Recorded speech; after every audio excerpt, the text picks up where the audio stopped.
PDI Perjuangan sudah bukan menganggap kadernya lagi. Jokowi dan Gibran kemudian disebut sudah masuk keluarga Partai Golkar.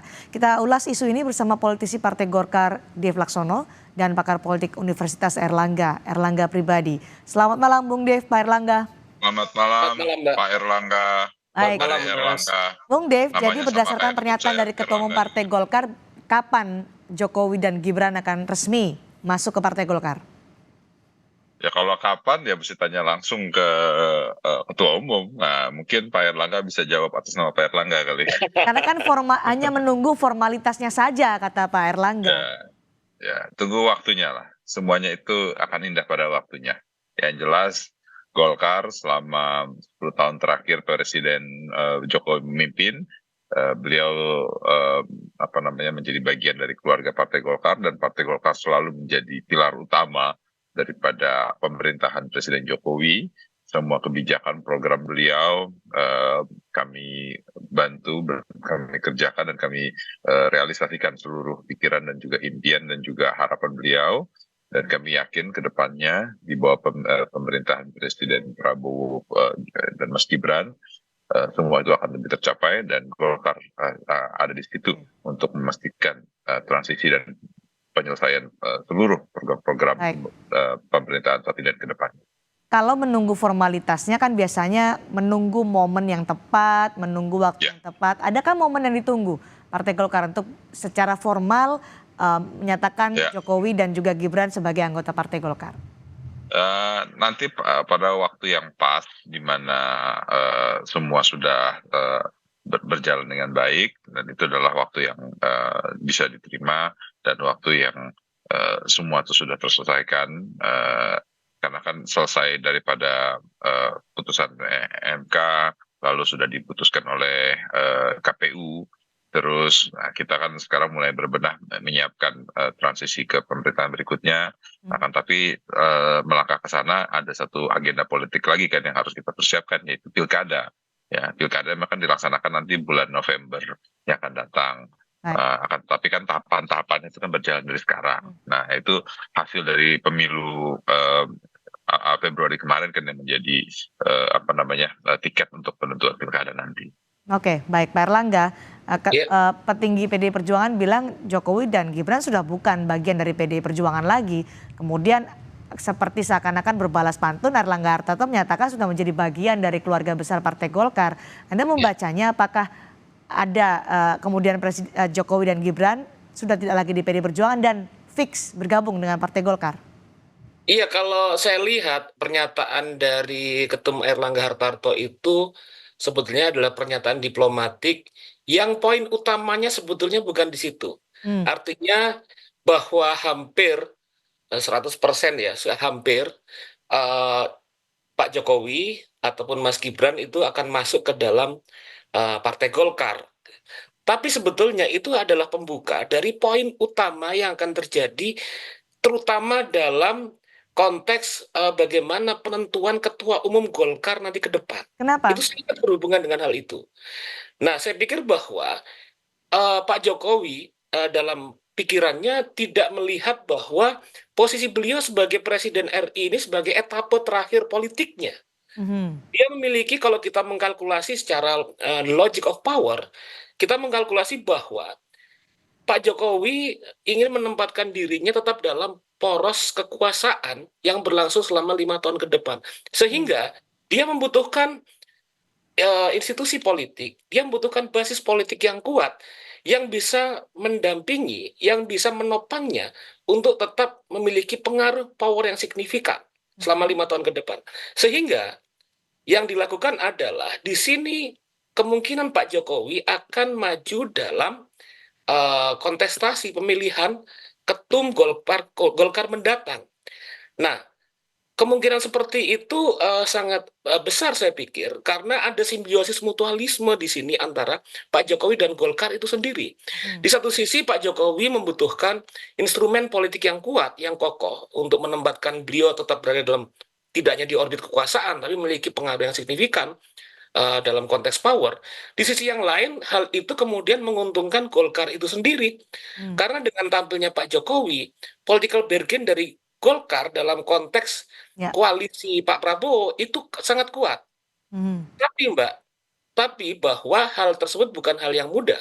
Ya. Karena kita tahu bahwa faksionalisasi atau pikiran-pikiran dan posisi politik dari elit-elit utama dalam Golkar sendiri tidak monoton, tidak homogen, Oke. tapi juga panjang. Sehingga di sini Pak Jokowi harus membangun konsensus politik di antara elit-elit utama di Golkar Baik. untuk masuk dalam kompetisi ketum Golkar mendatang. Oke, betulkah demikian, Bung Dev, bahwa Presiden Jokowi akan diajak masuk ke Partai Golkar atau kemudian akan menjadi ketua umum Partai Golkar seperti yang dianalisa oleh Ya, Pak Erlangga? ya, enggak. Ini kalau yang jawab Pak Erlangga satu lagi pasti jawabnya beda ya. Karena yang jawabnya Pak Erlangga dari Erlangga, bukan Pak Erlangga dari Golkar. Ya, enggak, ya pandangan pengamat sih ya sah-sah saja. Namanya pengamat kan pasti memiliki pandangan yang yang namanya dari pengamat ya dari luar kan. Beda dengan dari kami. Kalau kami kan mengetahuinya dari dalam. Ya, Kalau dari dalam sendiri sih em, sudah solid semua pemegang suara ya. Baik pemegang suara itu kan berarti pengurus DPD 2, DPD 1, ormas pendiri, ormas didirikan, terus juga elemen-elemen dalam Partai Golkar semuanya sudah satu suara, yaitu kita menyerahkan dukungan untuk Pak Erlangga Hartarto ya ke dalam Munas yang akan datang, yang akan dilaksanakan di bulan Desember oke. 2024 nanti. Jadi di bulan Desember, presidennya kan sudah bukan Pak Jokowi lagi, Ya, presidennya sudah Pak Prabowo, ya. Nah, jadi ya situasi politiknya tentu sudah berbeda. Walaupun kita tetap menggelar karpet kuning yang megah dan yang siap untuk oke. Pak Jokowi dan juga Mas Gibran bila mana benar itu akan masuk ke dalam Golkar, karena sekarang kan memang sudah dianggap bagian dari Golkar, baik Baik, dalam tapi apakah pencalonan ada semuanya kemungkinan sudah kita tetap berandai-andai jadi masuk dalam Golkar. kalau memang Jokowi dan Gibran bergabung dengan Ya, Golkar, kemudian Jokowi maju dalam kontestasi pemilihan ketua umum Partai Golkar, mungkinkah itu masih terbukakah kemungkinan itu di Partai Golkar, Bung Dev? ya tunggu saja di Munas yang akan datang ya Mbak ya. Kalau ditanya kemungkinannya mana, kita lihat Munas yang akan datang. Karena kan pencalonan itu pada saat nanti Oke. diputuskannya pada saat Munas. Munasnya bulan Desember. Jadi ya Hmm. nanti tanya lagi Tapi kalau pada maju bulan nggak Desember masalah kan? 2024. Memberikan Hah? kesempatan untuk itu. Ya itu harus dibahas nanti diputuskan oleh para pemegang Atau suara, atau atau yaitu adalah karena pengurus Golkar. ya karena sudah dianggap sebagai keluarga besar Partai Golkar, apakah ada posisi yang disiapkan untuk Jokowi dan Gibran? Oh, tentunya sudah menjadi bagian keluarga besar, ya sudah menjadi tempat kehormatan buat Partai Golkar sendiri untuk Pak Jokowi dan Mas Gibran masuk, dan sudah ada posisi yang amat terhormat buat Apa itu? beliau-beliau itu di dalam Posisi apa Partai itu, Golkar. Bung Dev, yang disiapkan? Ya, sebagai keluarga besar Partai Golkar. Bukan posisi sebagai Dewan Pembina atau Nah, posisi-posisi penting lainnya. Karena kan ya, ini disebut kader terbaik, Jokowi adalah presiden dan iya. disebut sebagai kader terbaik oleh Erlangga Sebagai Hartarto, kader presiden, terbaik bangsa, Pak begitu ya. Jokowi itu adalah pengayom bangsa. Jadi beliau itu adalah pemangku terhadap semua partai politik dan semua elemen bangsa. Nah, khususnya dalam hal ini Partai Golkar ya, beliau adalah memiliki tempat yang amat terhormat di dalam Partai Golkar dan juga di dalam hati sanubari seluruh kader Partai Golkar. Oke, dari jawaban Bung Dev ini kira-kira ada posisi yang sudah disiapkan oleh Golkar untuk Jokowi, Pak Erlangga? Iya, kayak kalau kita lihat sebetulnya kan ya Mas Dev, sorry ya, saya kan pengamat kan biasa menganalisis. Jadi kalau dari omongnya Mas Dev tadi bahwa saya melihat bahwa ruang bagi Pak Jokowi dalam Munas mendatang, dalam posisi terhormat, dalam posisi nomor satu, number one di Golkar, bukan sesuatu hal yang tertutup sama sekali kemungkinannya. Karena politik itu dinamis. Sekarang dalam kesepakatan perbincangan di antara elit mungkin mengarah pada dukungan terhadap Pak Erlangga Hartarto gitu.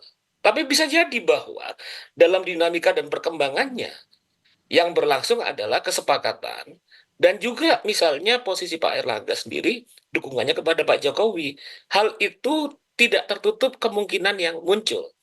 Tapi lagi-lagi saya bilang bahwa itu membutuhkan political effort yang tidak mudah untuk kemudian Sampai perlu terbuka mengubah kemungkinan ADART tersebut. Partai Golkar? Itu menjadi bagian, jadi kalau kita melihat bahwa dibutuhkan kesepakatan konsensual dari seluruh kader partai dan elit partai Golkar, karena kalau kita melihat beberapa waktu ke belakang elit Golkar, kalau nggak salah Pak Abu Rizal Bakri memberikan statement bahwa hal itu harus mendapatkan dukungan dan konsensus Oke. apabila ingin jadi karena Pak Jokowi sendiri belum sampai 5 tahun menjadi kader atau keluarga besar dari Golkar secara formal. Mungkin kalau secara informal keluarga besar sudah cukup lama gitu kan. Nah, dalam konteks ini maka kemudian perkembangan dan dinamika di mana satu sama lain harus kita letakkan dalam konfigurasi kekuasaan, konfigurasi of power, dalam orbit politik yang ada secara 5 tahun ke depan. Maka kemudian hal-hal yang tadi saya utarakan itu sangat masih terbuka peluangnya terjadi. Oke. Menunggu di bulan Desember, Pak Erlangga, pada saat Munas. Pak Erlangga, Ya, sorry. apakah menunggu di bulan Desember pada saat Munas itu kita akan melihat bahwa Joko Iya, saya Widodo akan menjadi Ketua Umum Partai Golkar? Ya, kita akan saksikan perkembangan dan dinamikanya sampai Oke. Desember gitu, karena Iya. kemudian, ya. Baik, kalau Jokowi menjadi Ketua Umum Partai Golkar kan ini presidennya Prabowo Subianto. Anda melihat bagaimana nanti perjalanannya pemerintahan ketika Partai Golkar di parlemen kan kita lihat kursinya juga banyak di parlemen dan kemudian presidennya adalah Prabowo Subianto. Ada matahari kembar nggak sih nanti? Itu salah satu kemungkinan. Ada kemungkinan lain, satu sama lain dari aktor politik dan kekuatan politik ini Baik, memiliki keuntungan dan simbiosis mutualisme. baik. Karena di satu sisi itu menunjukkan bahwa Pak Jokowi sendiri memiliki basis institusi politik yang kuat, Ya, yaitu Partai Golkar, oke, dan di sisi lain Partai Golkar mendapatkan figur yang masih memiliki power meskipun sudah tidak lagi menjadi presiden, baik, masih memiliki baik. political power yang cukup kuat. Oke, Dan Pak Jokowi sendiri people darling sampai sekarang. oke, Hal kita itu akan yang tunggu. menjadi pertimbangan. Oke. Kita akan tunggu apakah nanti akan ada kejutan di Munas Partai Golkar bulan Desember. Terima kasih Bung Dev Laksono, terima kasih juga Oke. Pak Erlangga Mas sudah bergabung di Sapa Indonesia Malam. Terima. Selamat malam.